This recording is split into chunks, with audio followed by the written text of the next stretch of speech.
Music is a open letter to the world. Music don't carry any color. You hear it and you like it.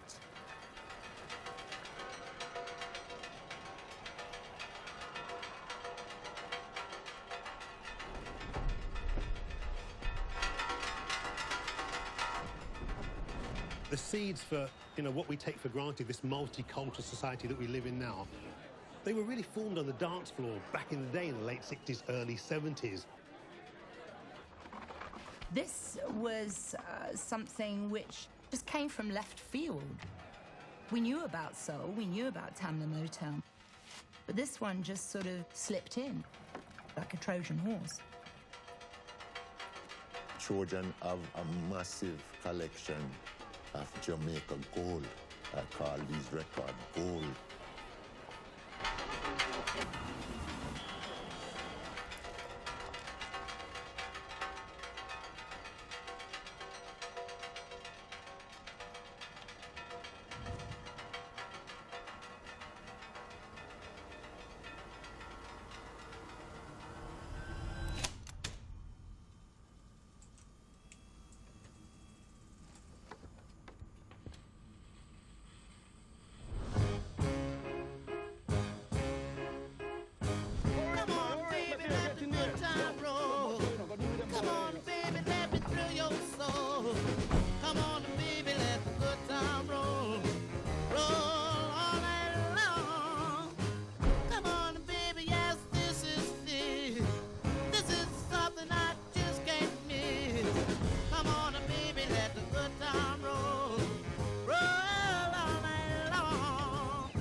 This is the Caribbean. It's full of islands, thousands of them. Let's go to Jamaica, one of the bigger islands.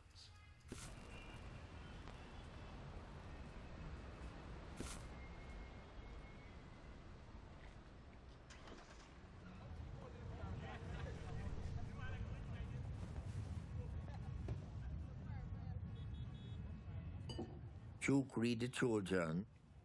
He started off as a policeman.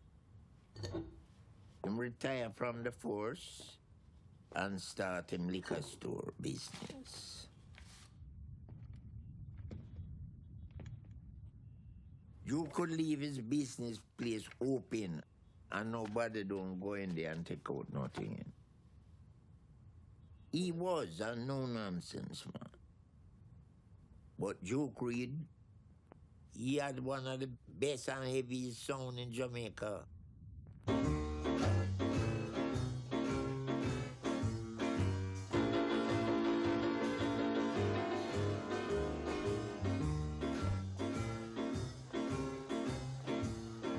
No more dogging, fooling around with you. Duke Reed's song was Duke Reed the Trojan, probably after the Trojan horse. The sound system bring out everybody together, dancing and celebration. It become a way of life.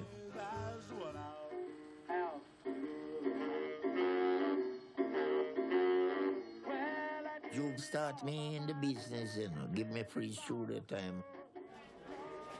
Most of these pioneers gone from sound system days. Only a few of us leave. Here come the Trojan!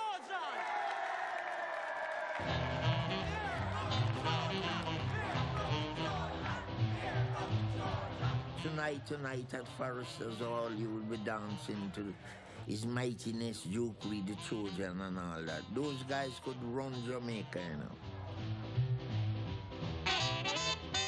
All of these songs come up and everybody start being in competition with one another. Walking with my baby, she got great big feet. She You have Sir Cox's downbeat. but she's my baby. And I love her just the same. You have King Edward the Giant. That was another song. He's still alive.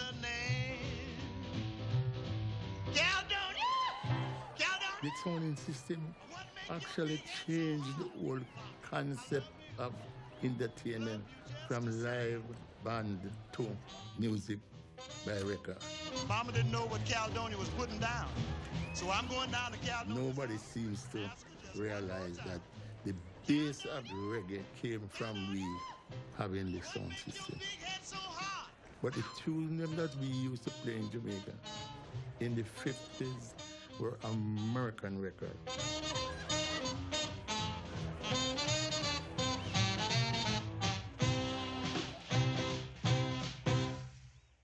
When the rhythm and blues dried up now, they start making their own records to play on the sound system. Oh, it's going to become an industry now.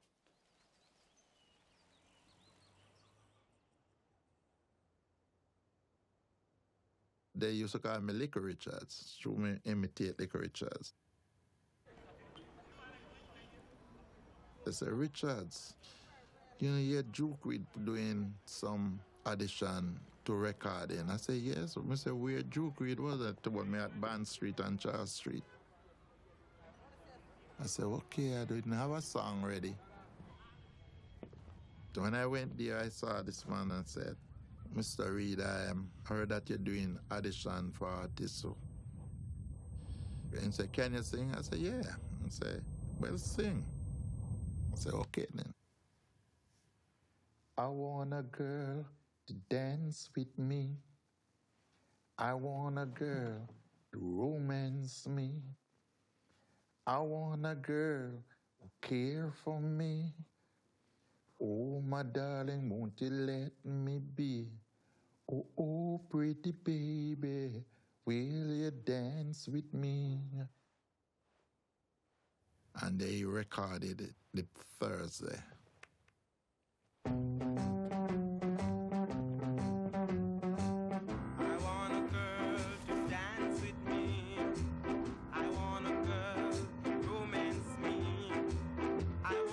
Saturday, I hear my song for the very first time on radio. I start running around the place and calling everybody, listen this is me, Derek, me sing. Oh God, I think I was in heaven. Because I say, if this is heaven, Lord, let me die here.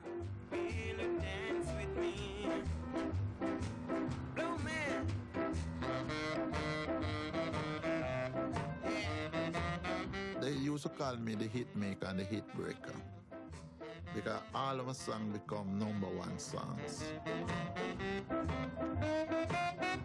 Duke Reed knew what he wanted. Duke makes some of the biggest hits in Jamaica. Derek Morgan start up. He's now, we call him the king of ska.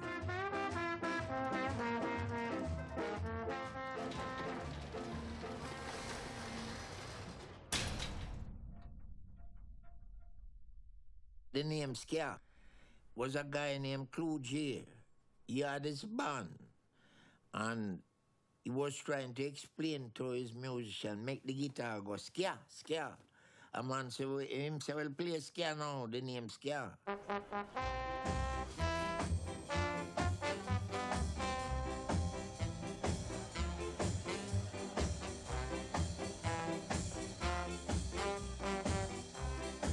Ska music is an up-tempered music, because we need something to bounce. We use the guitar, you know, to give you that chip.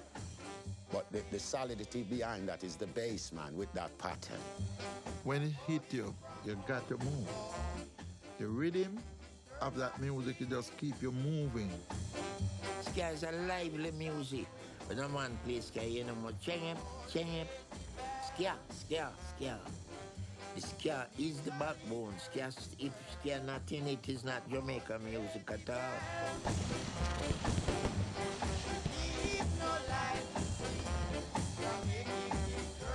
There is an air of expectancy as the moment approaches for the arrival of Her Royal Highness Princess Margaret at the ceremonies which will mark Jamaica's attainment of independence.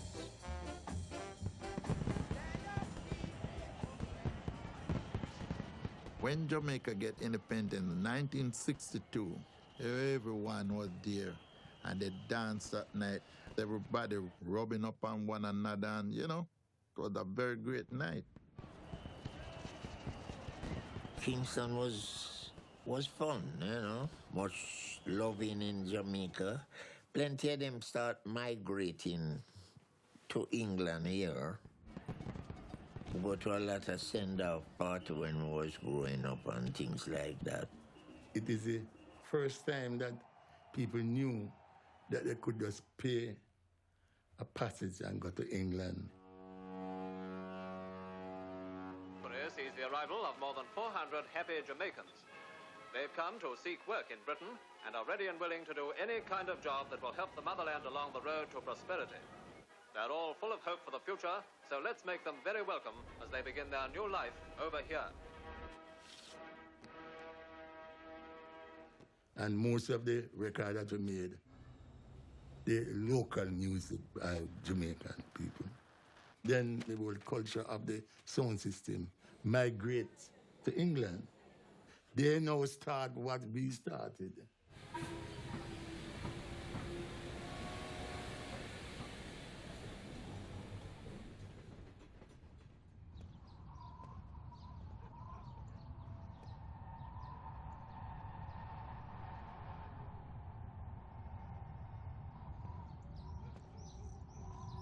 My mom, it was a broken marriage, eh? So she got fed up and went to London. And I joined her about 2 years after. Bits of it was a bit rough. The weather, but it's mainly the weather. You don't forget those things, do you? I remember arriving, I think it was Victoria Station or something like that. And my mom wasn't there. I said, what's going on here? I hailed a taxi and went to Forest Gate. London is a city of change and contrast. The River Thames reflects the brooding centuries of history and the bright swirl of today, of life. Said Dr. Johnson, when a man is tired of London, he's tired of life. I heard that England had a lot of money and have a lot of facility, that it was paved with gold.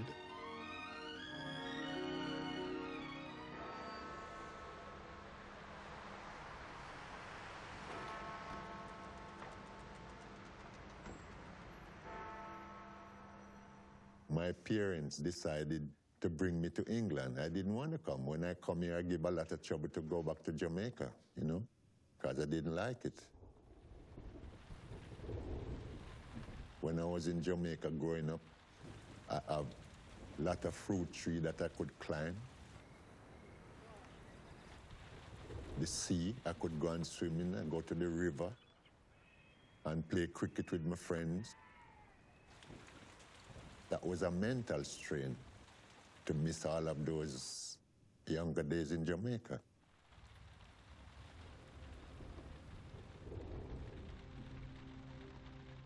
I was a rude boy, but I also was very ambitious. I'm in a scene, I could get myself killed or end up in prison. So they took me out and, you know, come to England. I thought I'm gonna have a better life at that time, and it was worse.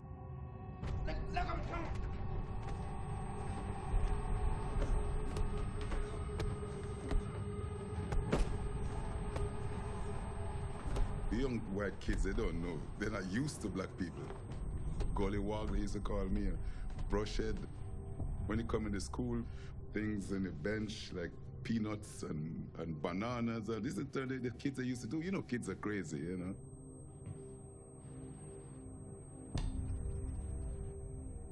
It was a very, very bad experience, but it's made me tough. Because of this, I ended up doing boxing. Straight out. All right, let me see you try it now. Straight. The other guys was boxing for sport, but I was boxing for revenge. Like an animal, you beat a dog every day, he's gonna bite you one day, you know?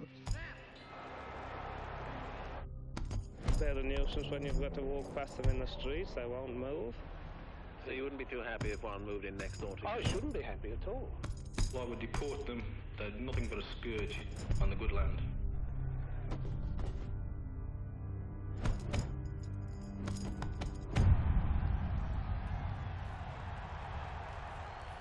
When I come to be the school champion, that's all gone. They never call me out the name, they said the champ. So I got to fight with my fists to get some kind of respect, and it turns out okay, you know? I'm still living, and some of my friends are dead. You know, when Teddy Boys killed a lot of them in those days, you know?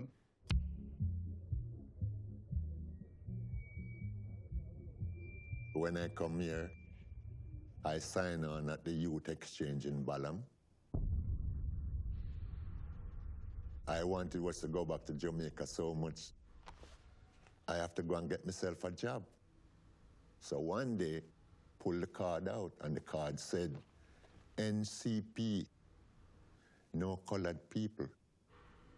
All of those cards, they couldn't send me as a Jamaican to those jobs.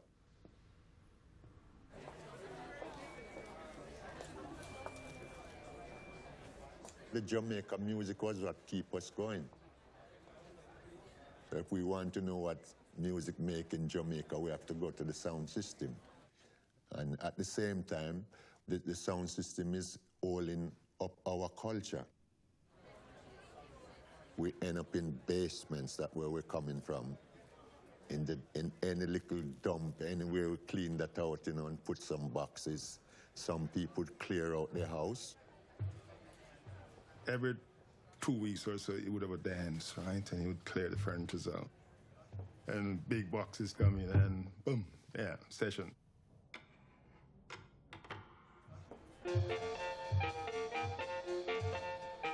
You said it, so are blazing fire. You couldn't go to the white clubs, you know, simple, you know.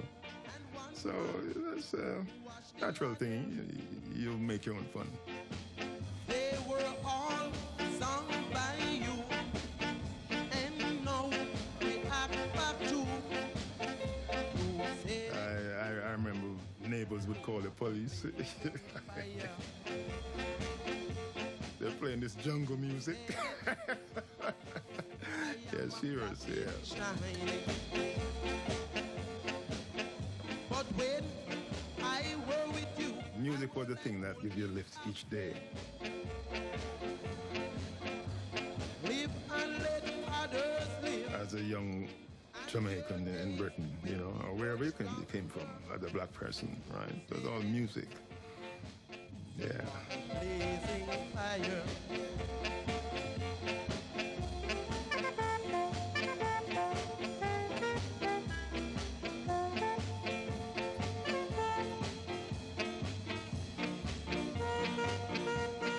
Music was the only life that we have, you know, we could go and enjoy ourselves. And that's how the records start to get big, start to known, the sound system start to play it, people start to love it, you know what I mean?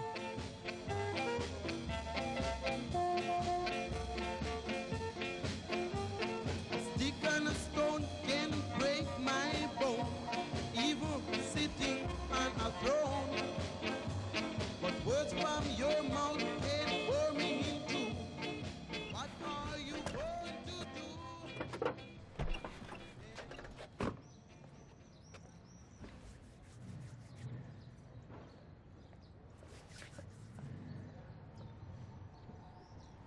I met Lee Goffel first in 1963. I just left school then, you know. You know, we became, in a sense, friends. And he had this mail order thing going where he was selling a lot of West Indian records. Owen Gray, Jackie Edwards, Prince Buster, Derek Morgan, all those big guns. Lee gave me a box of records. The weekend, I sold them off. So I remember calling up Lee on the Tuesday. Says, Lee, record's finished. He said, what? I said, you got to come down coming weekend for more, right? So I went, sold them off again the following weekend, you know. Jamaican music, yeah, it was a piece of home, don't it?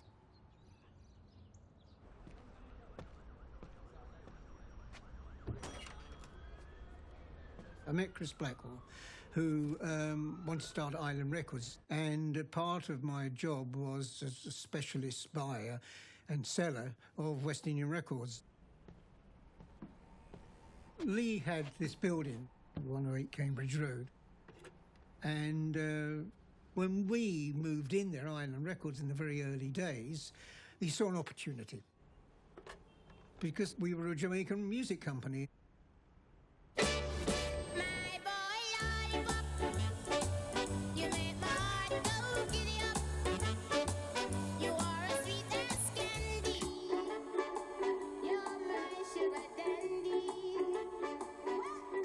My Boy Lollipop from Millie Small sold 4 million worldwide, and even sold in places like Ecuador. Lee was an Asian Jamaican, but he was a businessman. But in some ways, obviously, did attract Lee's attention to the West Indian market, because that Lee thought, well, you know, maybe this is an opportunity to get into the business. So that's how it really sort of happened.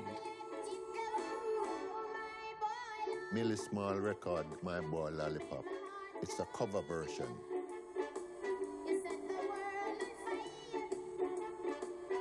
But it did well, you know, to see one of our Jamaica lady from Clarendon in the chart.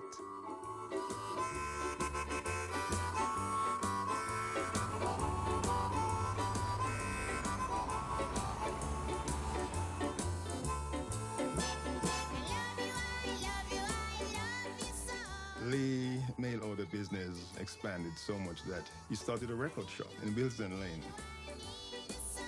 I think it was called Music Land. And it was about 6 shops. It was a comfort zone for, you know, West Indian in England, you know. So in those days, records sold like I said, hot cakes.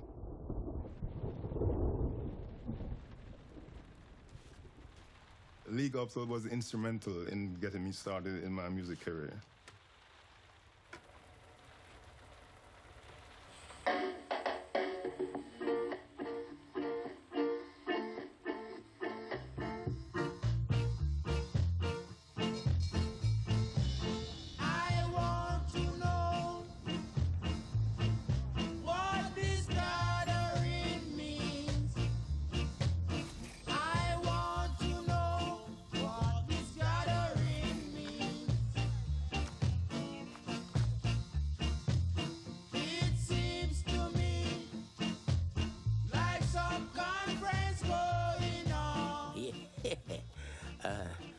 Well, I know a lot about Rudeboy. I grew up in that era. Rudeboy does a lot of things. Most of those old-time Rudeboys, they were followers of Duke Reed and Coxsone Sound and King Edwards. Some of them is Steve, some of them is old prisoner, some of them reform. There was like gods and kings in them days. Try to know the right from wrong. Wise as a serpent. Rudeboy then was classified as one of these rough guys. Cap pulled down in face that you cannot hardly recognize them. And he just do what he feels when he wants to. Like I know of one. His name was Busby. He's a rude boy. He come to me and him said, look, everybody is sing about rude boy. I don't hear you sing about a rude boy yet. I want you to sing a rude boy song of me. And I want it this weekend. Because I'm having a dance. And I want that song to play. And that was when I make Rudy's Don't Fear.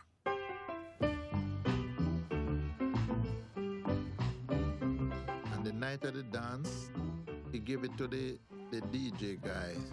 Rudy's in court now, boys. Rudy's in court. Rudy's in court. 12 o'clock the night, the guy put on the song. And said, give me a box of beer. Now, this court is in session. And I order all you rude boys to stand. When it reached tougher and tough, strong like lion, we are high, and then just take up a beer and crush against the one and say, iron. Rougher than rough, tougher than tough, strong like lion. We are iron. Rudies don't fear, no boys. Rudies don't fear. 3 girls were standing on the stairs, so him just go upstairs and start wet them up with the beer.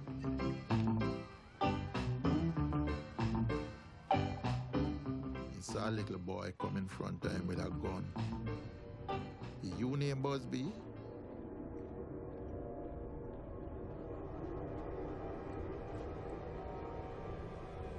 And when he look and see the little guy with a gun, the guy hand shaking a herd. Meanwhile, him get a gunshot from another side, right into him head and kill him.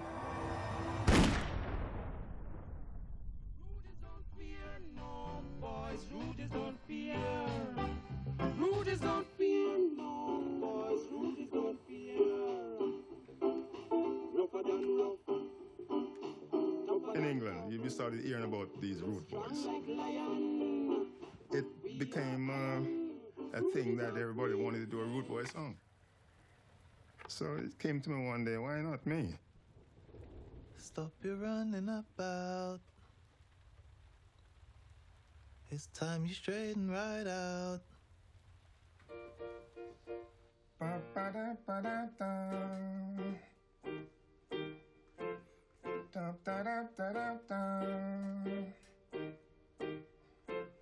Stop your running around. Time you straighten right out. Stop your running around, making trouble in the town. Oh, Rudy, yeah, a message to you, Rudy. A message to you. My song wasn't big enough, as we say, the rude boy. I was talking to them and say, hey, cool it, you know. Think of your future and things like that. A message to you, Rudy. A message to you. Something like that. I remember I got a phone call from Lee Gopel, and he said, come and see me. I'm starting up something, and I want you to be part of it. So I said, yeah, hey, great.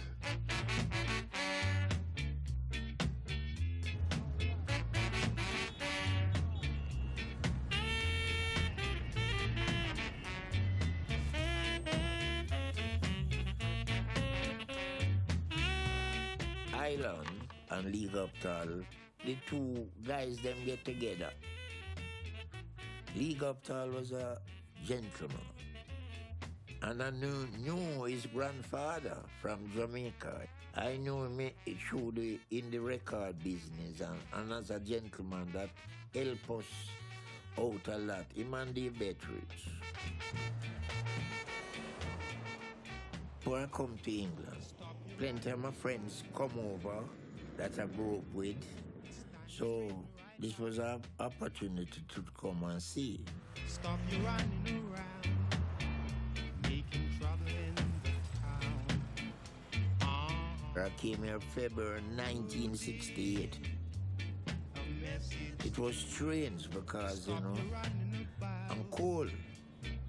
When a man laughs, you see like him smoking a cigarette, but the time was so cold. The great Dave Bettridge that I tell you now, he came and picked me up in a little car named MG. We go to Cambridge Road.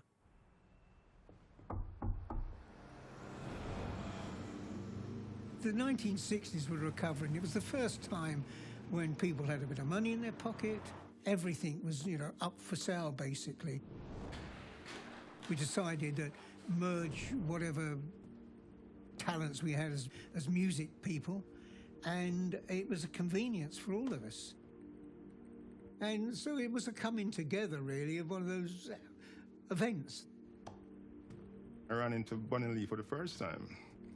And we got on good, and Lee was juggling with names to name the company. When they was wondering what to call the new company now. And Bunny looked at me, and I looked at Bunny. And somehow he said, "What about Trojan Records?"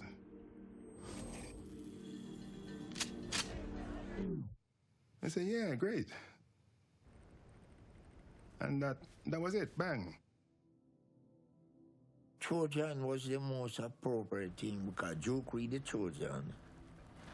Duke Reed make good records, So when Trojan label formed up here, it was a plus. Having a label in England, it should be great. I did my first session about 2 months after that for Lee Goffel. And I think an album of mine was the first album that came out on Trojan, if my memory serves me right. After that, I went back to Jamaica now and I started making a lot of songs. Well, it was good when Trojan set up, because we could say, yeah, reggae has got a home.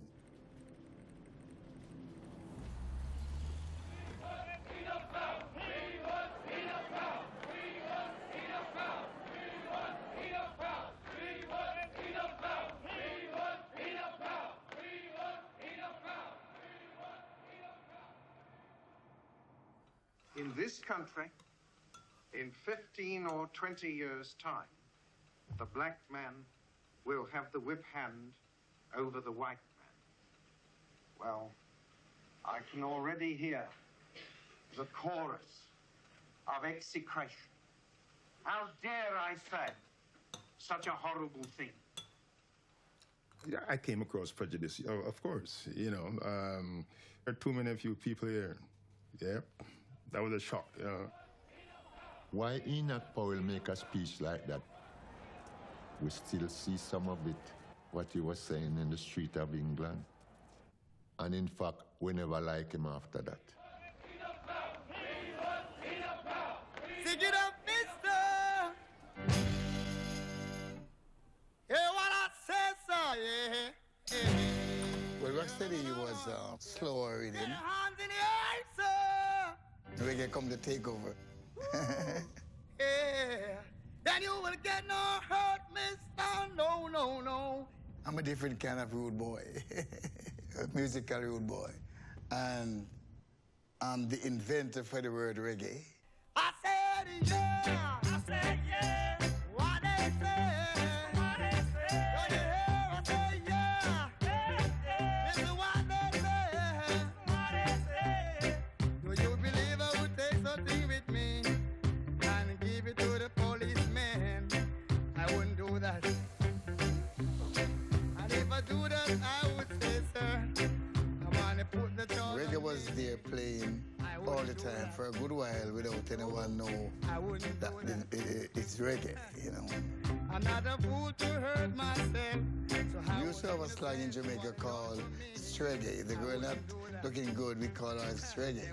So maybe I take it from that word, from reggae to reggae. Oh yeah, give it to me one time. Well, I heard a lot of people talk about reggae track. Bunny Lee says he first. Toots says him first. Everybody said them first. They even brand me as the first reggae. Because I heard that the first reggae track was him 7 Letters. I don't know how true that was because really I don't study those things. I just sing to a rhythm. This is my lost letter, baby. I just can't write to you anymore. My poor little finger's sore. This is one of the early reggae tunes.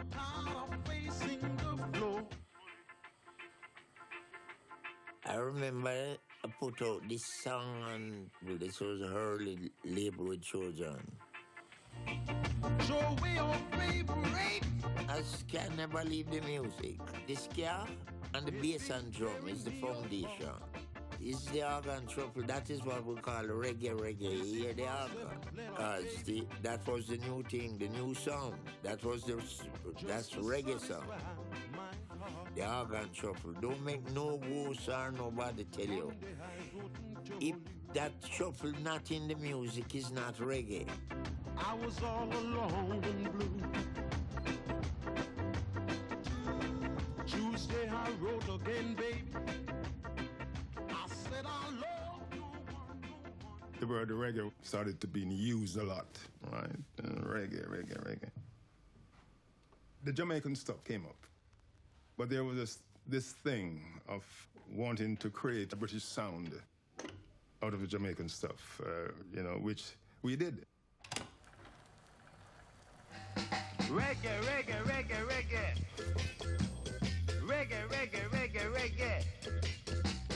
Lady, come make the action begin.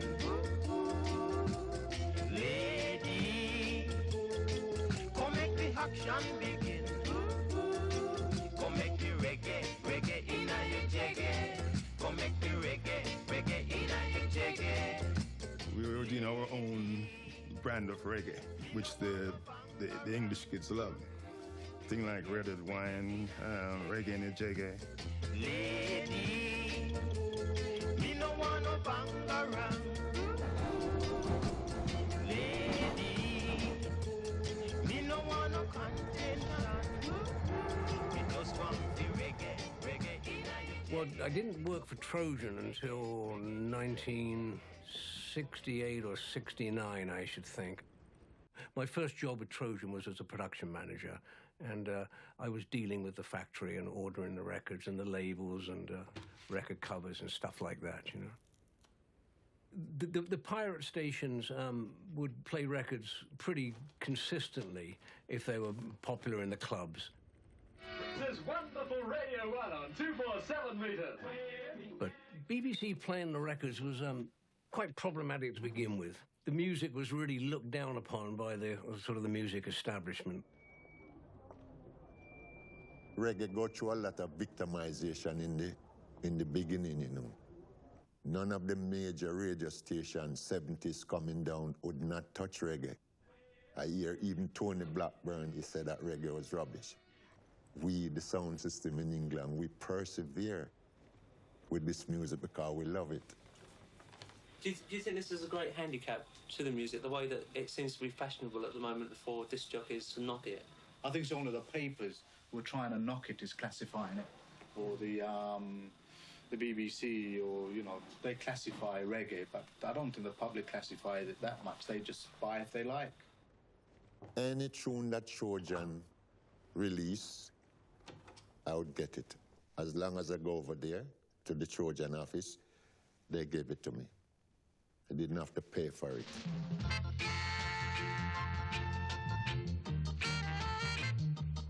One of the rather wonderful things about the Jamaican music business is the pre-release. They just do a limited pressing with just a white label, a blank label. It goes back to the sound systems in the 50s in Jamaica. And they would go out to the sound systems, and it was test marketing. Was there with me to tell the teddy bear tale. The teddy bear came smiling there with a big smile. Certainly by the late 60s, we put out certain things on pre-release just to see if the sound systems would play, if the clubs liked it. Lee was a businessman first and foremost, but I think he had a pretty good ear for a commercial record, for a good tune. Was there with me. I rode through the valley with a princess by my side. The Duke and the Duchess did the reggae last night.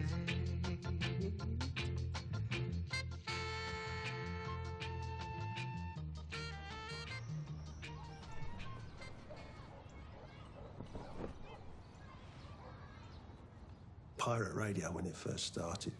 It's like someone had turned the light on. I never forget we were sitting out the back one summer, drying ground, come whatever, playground at the back of the flats, and listening to the radio. And hearing 007, Desmond Dekker.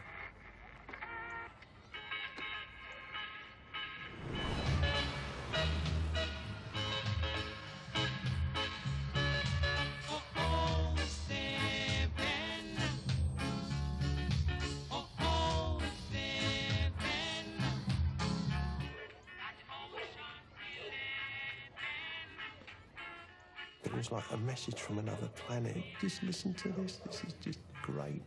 You know, and that kind of differentness, that's what really got us going.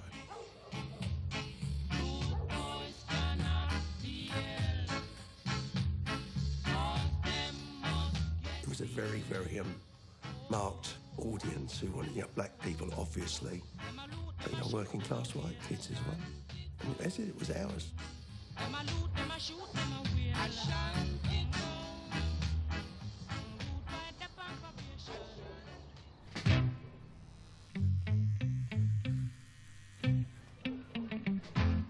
My hair cut really short, summer '68, like everyone did. Tom the barber on Maple Road used to specialise in the haircut.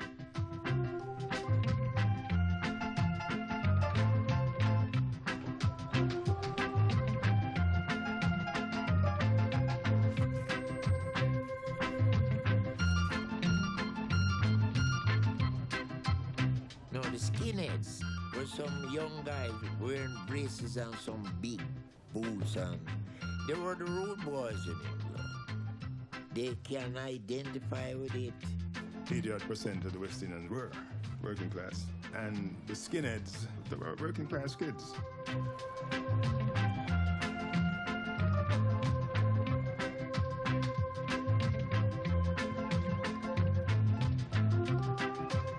It was that sort of time where it was just crying out for something new.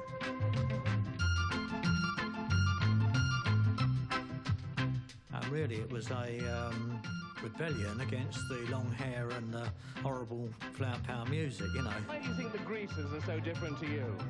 Because they're dirty and stinky and they got long hair. But it was a sense of belonging. You belonged to that sort of skinhead group, and you followed it all the way through. You don't deviate.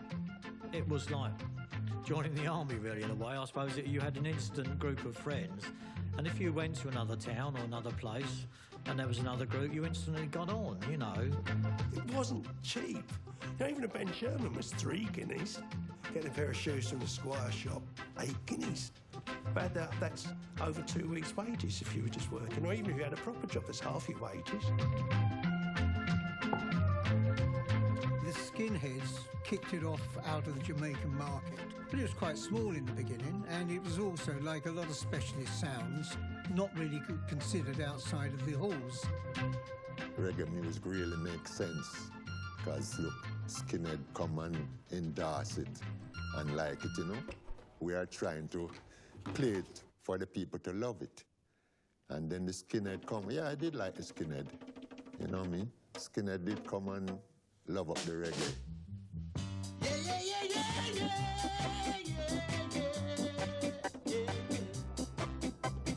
The music was always there from a little boy. Even when I was a little root boy in Jamaica, it's always to do with music. One of our greatest ambition to sign with Trojan, because most of the greatest Jamaican artists was on Trojan Records. To the moon hop. To the moon hop. Mix it with the kangaroo jump. Mix it with the kangaroo jump. Derek Morgan came up with a song called Moon Hop. At the same time, the man just supposed to be landing the moon. And then Graham Goodall said to us, you guys have so many skinhead fans. Why don't you write something about the skinheads? I swear in my life right now, drop dead right now, we didn't write one lyrics. I just went in the box and started talk. I want all your skinheads to get up on your feet. Put your braces together and your boots on your feet. And give me some of that old moon stomping. happen. And the same week they release it, it just take off. Get ready. We got 3 million miles to reach on the moon. So let's start getting happy now. Ready? Yeah, yeah, yeah, yeah, yeah.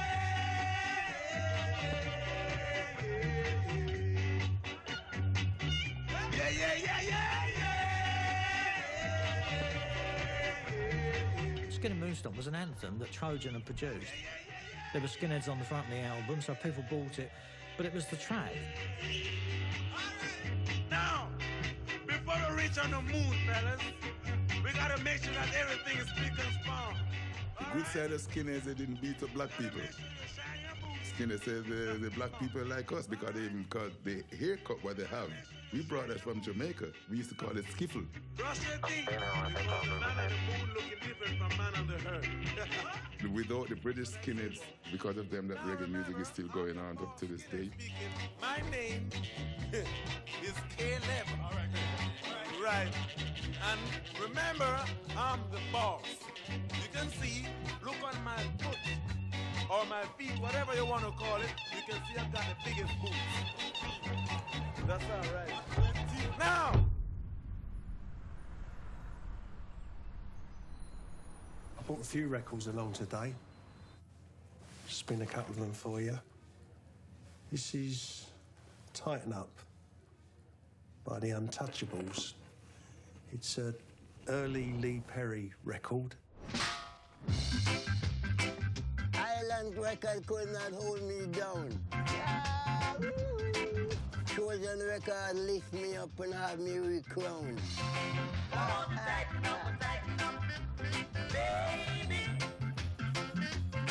Get up, wake up and shake.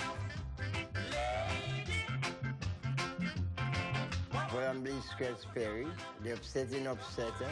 Look at my ring. And I'm the star of the Trojan Horse and the ride. My song is good, people out Londoners hit like that.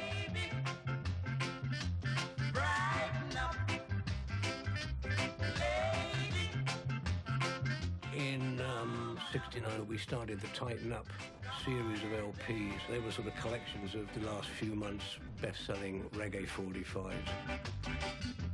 Tighten Up was money. It was a money maker. We put a compilation together, and it proved very successful. Well, it was the tracks that was on there. The Tighten Up albums were all good. Every one of them was good. It was probably the best group of albums, I think, that they actually did, you know.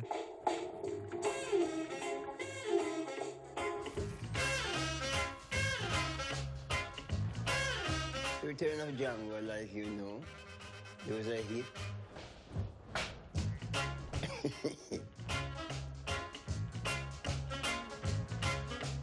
Scratch was a genius. He knew exactly what he wants. Even though he could not play any instrument, he could tell you and describe to you what he wanted. It's a dream. Comic music, magic music.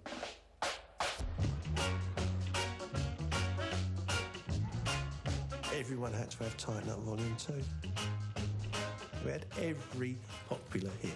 Return to Django, Long Shot Kick the Bucket. And everyone carried it under your arm. That was more so than the singles in the charts. That was the thing that really popularised the music, because every house you went into, there was a copy of Tighten Up Volume 2.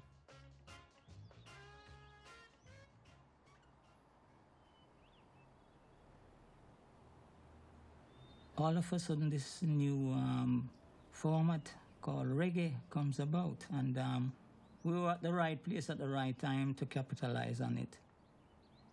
When we recorded Long Shot Kick the Bucket, one take. Yeah, and to me, Long Shot Kick the Bucket is a household name in London and across the universe. It's big. Massive massive, massive, massive, and it's still selling.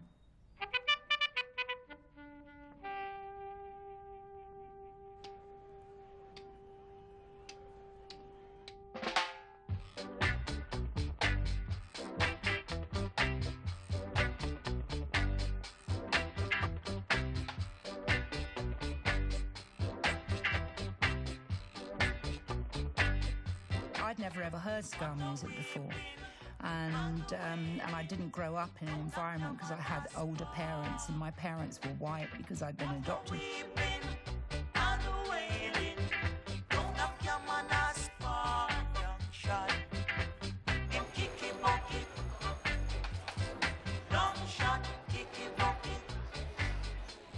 My introduction to ska music, since I was the only black kid in the school, was via these skinhead kids who came from Dagenham.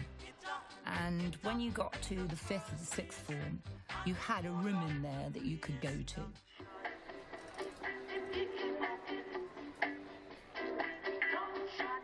There was an old red dancette in there, and they would bring records in, normally Trojan ones. There seemed a rightness about it, because offbeat music just makes you want to dance. It doesn't matter whether it's kind of black people, white people, Asian people, whatever. And I think that that's what ska music, rocksteady music, reggae music, you call it what you will, that's what was offered to this country, this colourless, post-war, grey, fairly miserable meat and potatoes country. Well, I'm gonna tell you, get up in the morning, slaving for bread, so that every mouth can be fed. I mean, he was powerful. Desmond Dekker definitely brought the whole music persona to people's attention. It was just so exciting to see him on stage and to be in that venue. It was such adrenaline.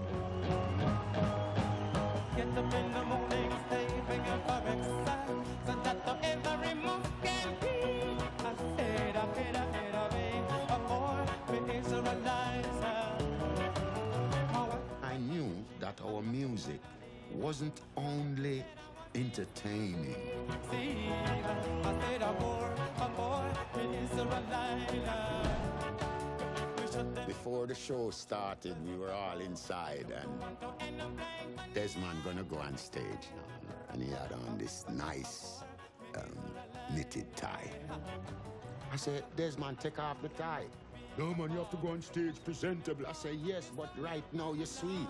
And just as he hit the stage, a group of young kids, white kids, they mobbed the stage and hang on his tie.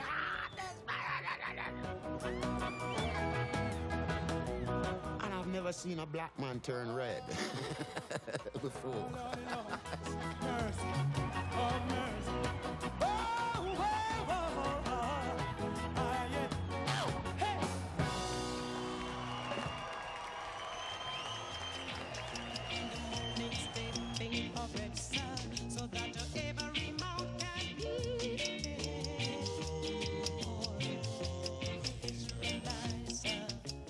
It opened the floodgates, really.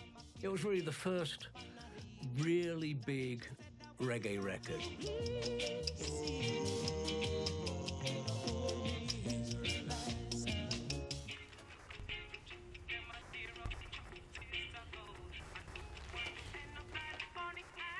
I was living in Rugby, and TV was on, you know, with a little aerial. That's when Desmond Dekker came on.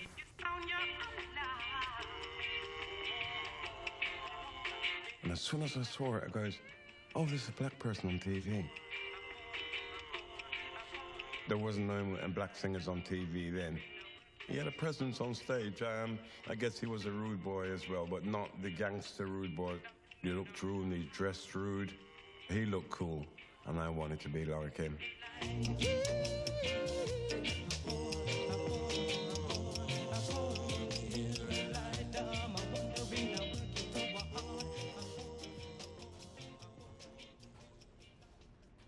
I was a bit of a lad growing up. Neville, rude boy, bad boy. Like my dad used to say, behave yourself, boy. Rude boy. Are you so rude? Rougher than rough, tougher than tough. Hey! I'm on way to Banbury Cars. There I see a monkey pan a white horse. Him have ring pan him finger and bells pan him toe. Sing a little song where man go.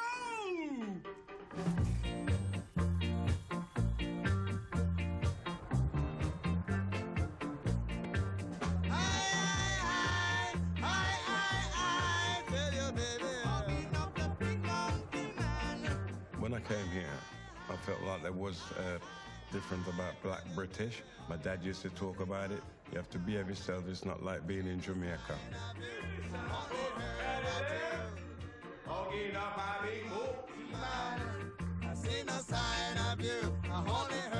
There was a lot of the racism at the time. It's the white parents who used to say, stop hanging around with those black kids, right? That's the only thing. But the kids themselves, we used to get on great. I took straight to them, they took straight to me. I had that thing in me, I just used to get on with anybody.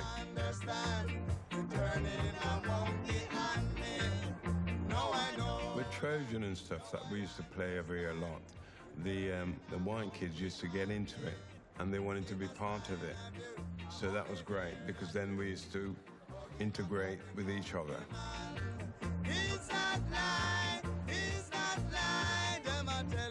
We didn't think it was going to be massive. We just was doing it because that's how we felt as young kids growing up.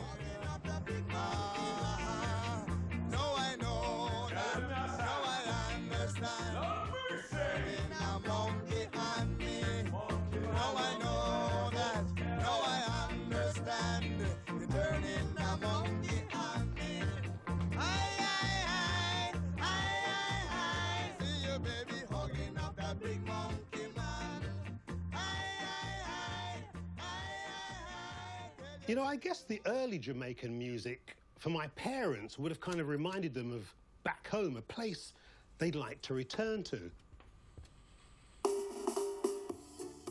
But the music that was evolving out of ska and rock steady that would eventually form a large part of the Trojan catalogue was the soundtrack for my generation, and we weren't going anywhere.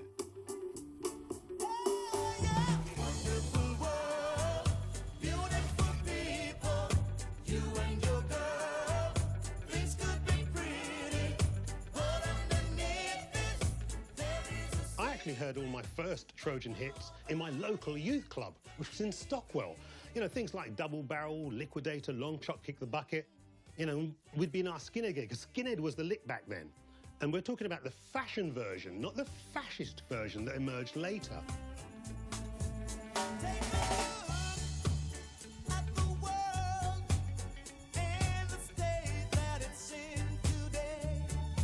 You know, black and white kids were united through their love of music and style. And invariably, a lot of that music was the Trojan stuff. I'm what you call first-generation British-born black. We really didn't know where we fit in. And then we looked at Jamaica, and we were of Jamaica, but we weren't quite Jamaican either. So it took a long time for this black and British to actually mean something.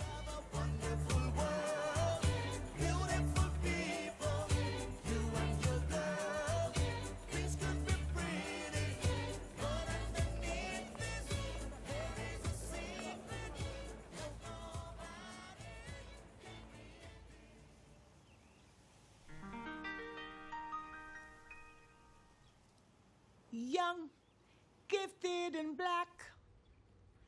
Oh, what a lovely, precious feeling to be young, gifted and black. Open your heart to what I mean. In the whole world, you know, there's a million boys and girls who are young, gifted and black, and that's a fact.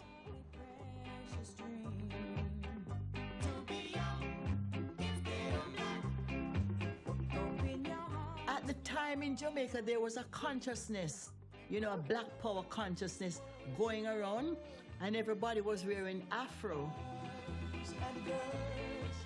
I think it was my idea to do a version of that song.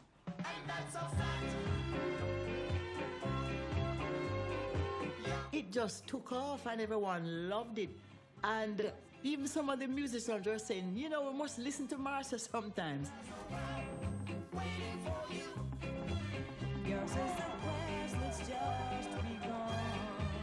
When you feeling real low, yeah, there's a great truth you should know.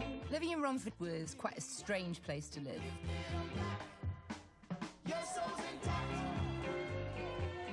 I used to call it the breeding ground of the National Front. People I knew were no different from a lot of other white working class families in this country at the time, all harboured racist attitudes. Time, weather,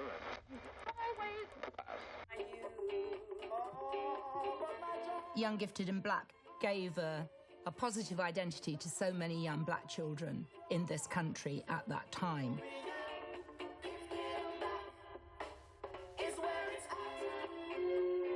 And that was the first time, really, that I felt there was a positivity about being black. It was just like a song. There was just no arguing with it.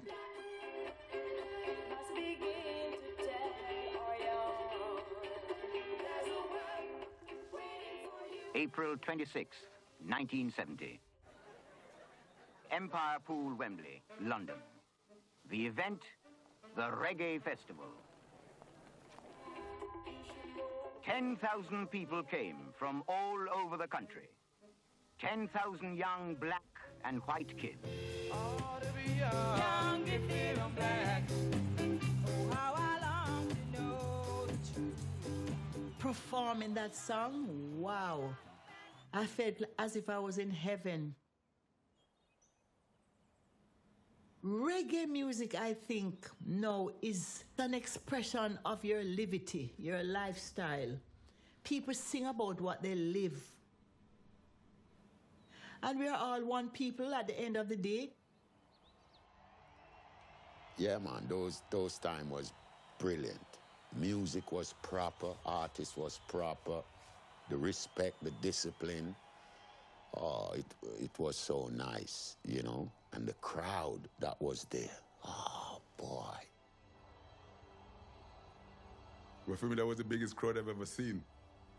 That place was full with black and white. White on that side, skinheads, skinny girl and so on, and mods and all this other stuff. On the other side, black people. But everybody was shouting at the same time. So, with the visualize, it was fantastic.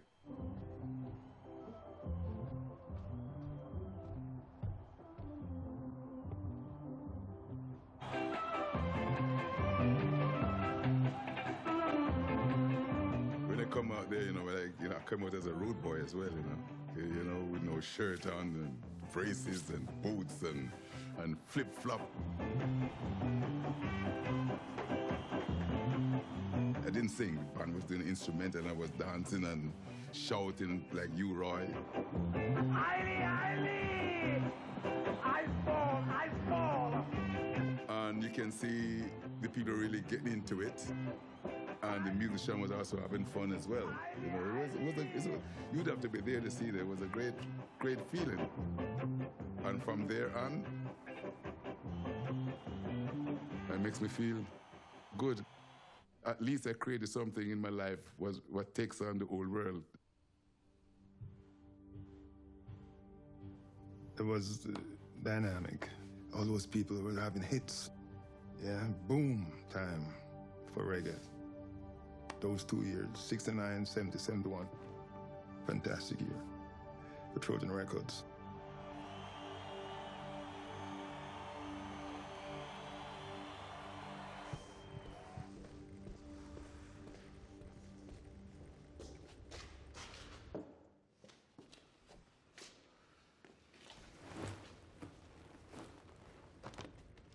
It sort of indicated a cultural shift. It crossed over from the immigrant population to the population at large. We were just so busy. There was so much stuff being sold. We were astonished that it gone into this, you know, huge success, because we'd started it almost out of a convenience, and now we were actually a mainstream record company. Most of the time, these new releases wouldn't even get put away where they were supposed to go, because we knew they were going to go out again so quickly. And there was just endless amount of great records, and it just seemed like it was unstoppable.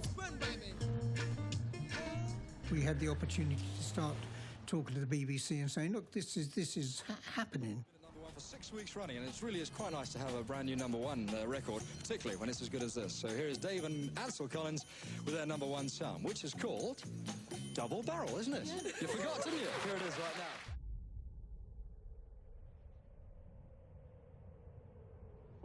We went to Joe Gibbs' recording studio. The track was played, and I couldn't get the vibe on it. You know, I just couldn't. I tried and I tried. His brother said, Dave, just imagine that you are on the highest mountain in the world, and you feel gigantic.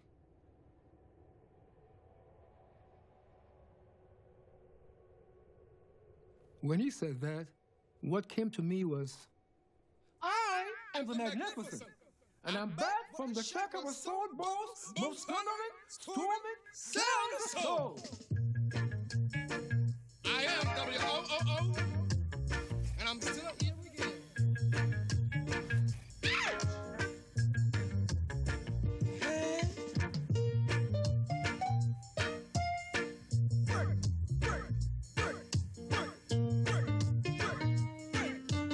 I got my $20 and left the studio. I never thought about it again. Myself and the Sensations and Johnny Osborne, we guys were singing outside on the street. We got a phone call from Trojan. I think it was Lee Goptall.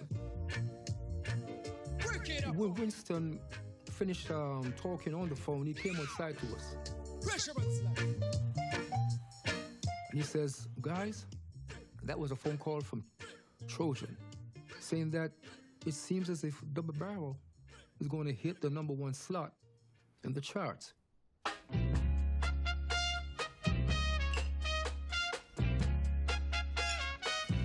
You can get it if you really want. You can get it if you really want. You can get it if you really want, but you must try. At the time, Trojan was the Motown of reggae music.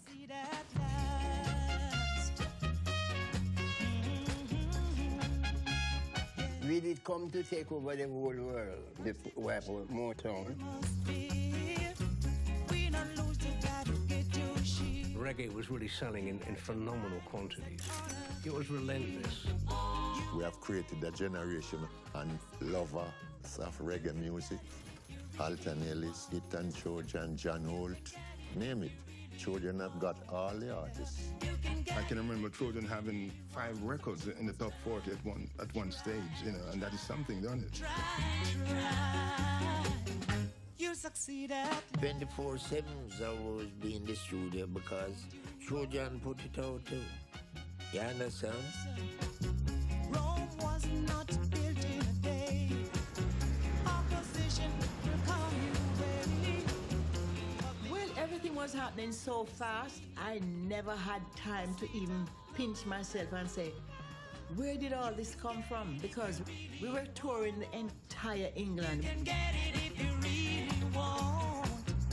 We were up and down the country. You know? Can't remember some of the names, and we went to like County Durham, Birmingham, Leeds, Lands and Penzance, Manchester, Sheffield. I remember going to the New Quay. I just remember just dipping my toe in the water and I think in the middle of summer. We were just having a wonderful time. You can get it if you really. Trojan made money. What happened to the money after a while? Don't ask me. I don't know. Right? You know, I don't remember hearing reggae on the radio at all until the early 70s, when Trojan scored, like, back-to-back hits. And they were clever, because what they did was they started to overdub original Jamaican tunes with strings. They kind of sweetened the sound. Instead of making, like, you know, just the ethnic, just raw reggae, they had strings, which give it that icing like on the cake and, you know, send it way off.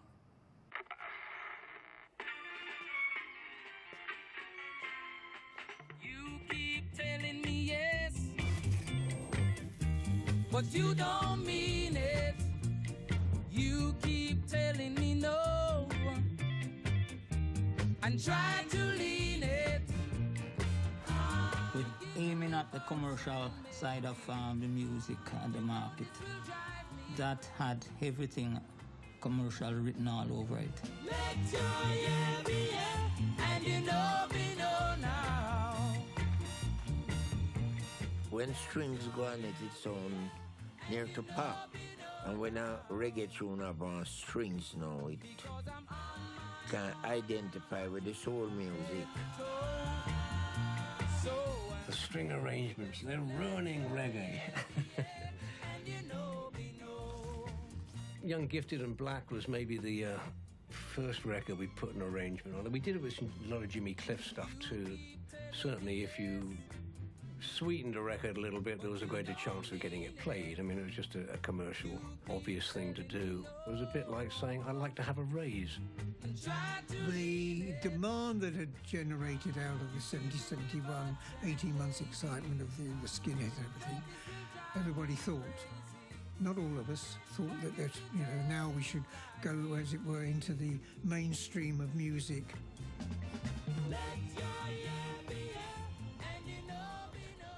What happened is the young English people, kids, skinheads, they loved the hardcore reggae. Radio station didn't. Radio station associated with us being violent. So the producers began to try to become commercialized by making it poppy with strings and arrangements. Now and then you get a very special record, like Everything I Own. You sheltered me from storm, kept me warm, kept me warm. You gave my life to me, set me free. You have to be strong when you're in music. You have to persevere. The finest tears I ever knew, good Lord. So you have to just do what you're doing and love what you're doing. And I would give anything I own, give up my life, my heart, my own. Trojan released the song in England, and I got a telegram saying that Everything I Own is in the charts. So I went up and I did a Top of the Pops. Bam, it went to about 19. Another Top of the Pops in the top 10. Another Top of the Pops in the 5. Another Top of the Pops, #1.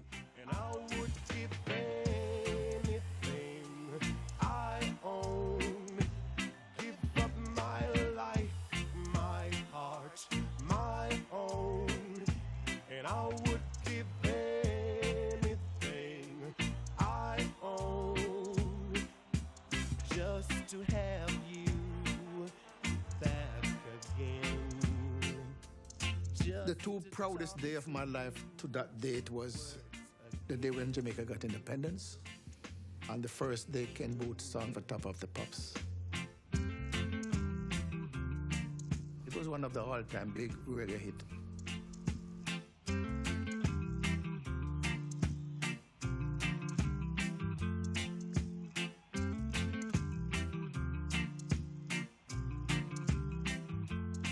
There was a gold rush of people producing records.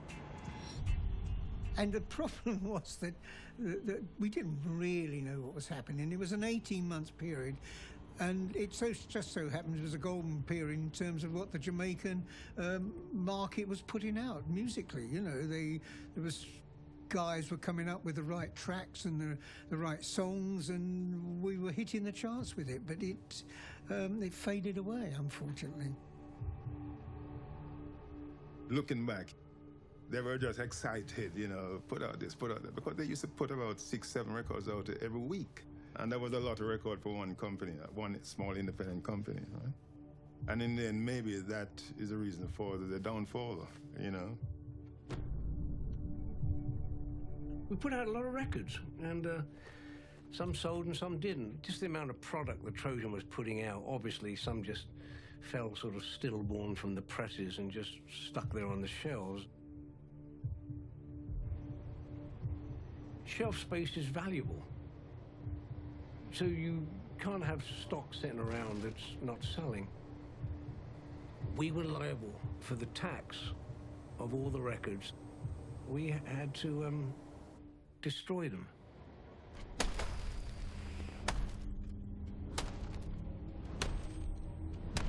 Like in most business, you know, a group of guys, you're like a family, right? Trojan Records was like that first.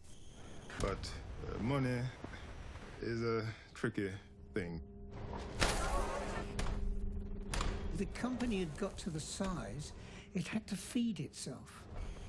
You couldn't go back to 1968.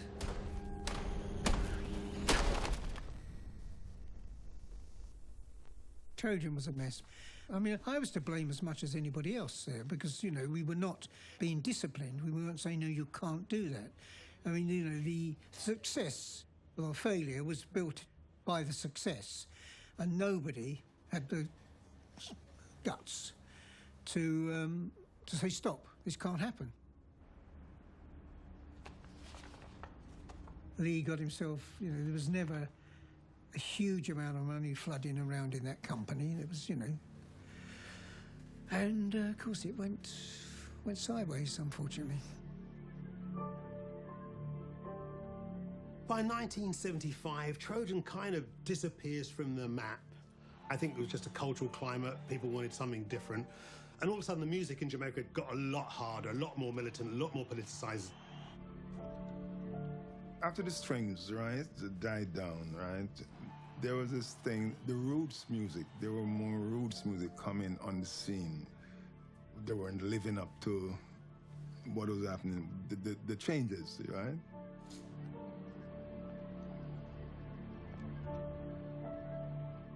Lee Gupta was a fine human being, a man of substance. He's a magical man in my life. They outplayed Lee. They shafted him, what they'd done, and it was just so sad to see his outcome and how he came to go down because he had one financial controller for his group of companies. They went to Soho Square to have a liquidator, well, a final meeting. Everyone was invited to come to see who is going to stay, who is going to be. We didn't even know the company was going to take over yet. Then he called Lee Gupta and said, Lee, I've got one question to ask you. Are you an Indian? Lee said, yes, I'm an Indian. He just said, well, if you're an Indian, why are you trying to run an empire? You should be running a greengrocer shop. Tears just flowed down from Lee Gupta's eyes. He just stood up there, couldn't move. I was driving one day, I remember on North Circular Road. I stopped and someone said, hey, Trojan gone bus. I said, beg your pardon? Yeah, liquidation. I met Lee at Kingsbury, roundabout. There was a pub there, right? They said, oh, Danny, I'm sorry, but I don't know what happened, you know. But we'll pick ourselves up. Well, of course, you know, there was no picking up. It was a very sad moment, you know, for people. The only black record company in England.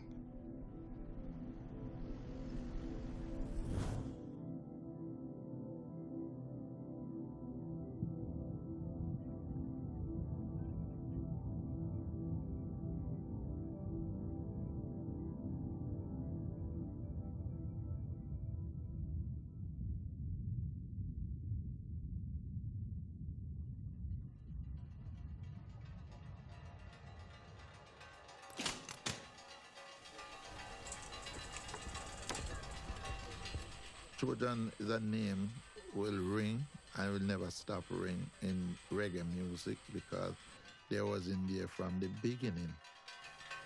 I thought it was really important culturally, artistically, and I knew, deep in my bones that the people were going to be collecting these records for a long, long, long time. Trojan is part of a sort of social history of music in this country. No question about it. It did bring people together. Trojan's impact is indescribable. They were the catalyst that introduced the majority of the English population to Jamaican music.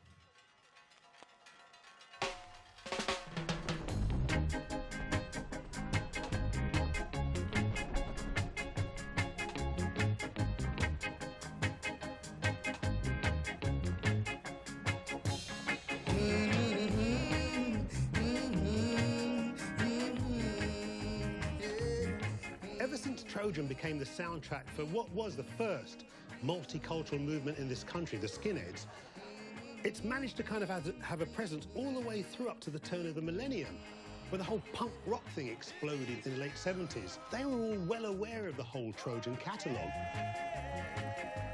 I would cite the Clash were the forerunners of the idea that white people and black people could make music together. And Two-Tone, I think, made that kind of flesh. It was white people and black people within the same band, on the same stage. To see a black and white band in those days, it looked kind of weird, but then once it got popular, it just didn't matter.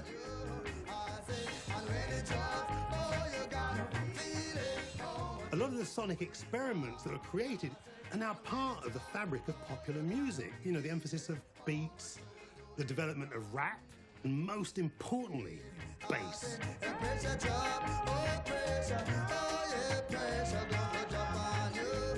It's come from Jamaica and it's come from love.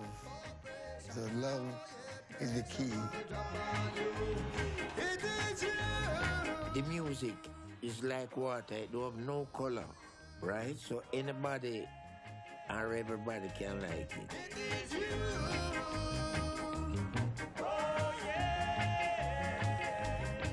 If nothing less, the impact of reggae speaks volumes about the possibilities of culture to kind of bring people together.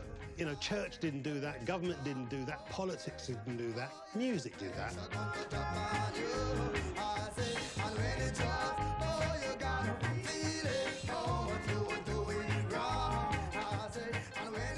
Well, Trojan Records must have done something good, right?